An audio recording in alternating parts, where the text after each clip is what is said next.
Pas vendimit për liberalizim të tregut të energjisë për bizneset me mbi 50 punëtor, vetëm 2 furnizues, një nga ato Kesko, paraqitën ofertat e tyre për kompanitë kosovare.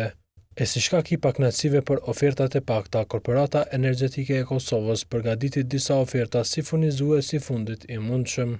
Megjithatë, Keku bëri të ditur se mund të ofrojnë energji elektrike me çmim më të ulët për bizneset vetëm për 60 ditë. Prej ditës kur u lëshua njoftimi, Keku njoftoi se shumë kompani u paraqitën për kontrata.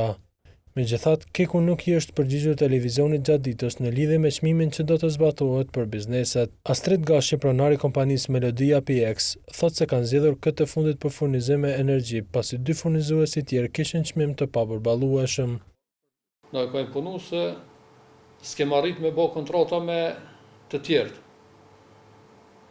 Nëse e vren aty, na e kemi plotësu komplet dokumentacionin që ka duhet dhe u kemi dërgu përmes emailës që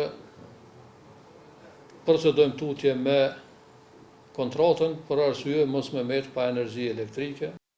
Sipas tij, vendimi për ngritjen e çmimit të energjisë dhe liberalizimit të tregut ka ndikuar negativisht te bizneset. Se ti ka ndërprek gjitha projekcionet, gjitha mendimet që i ke pas ose të stabilizimit, ose të rritjes. A kupton se jemi ka ballafaqohemi me bukur situata të vështira. Me herë sa fillum me marrë vetën gjitha bizneset, në këtë rast edhe ne, pe dalis ka pandemia, filloi me herë një inflacion. E nga dhoma e tregtisë dhe industrisë thonë se në takim me Kekun është bërë e ditur se vetëm 3 biznese kanë nënshkruar këtë lloj kontrate.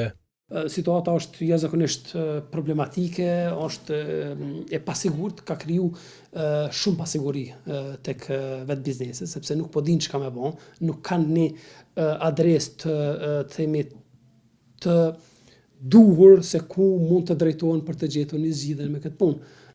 Si shkak i pakënaqësive me vendimin për liberalizim të tregut të energjisë, bizneset do të protestojnë të mërkurën.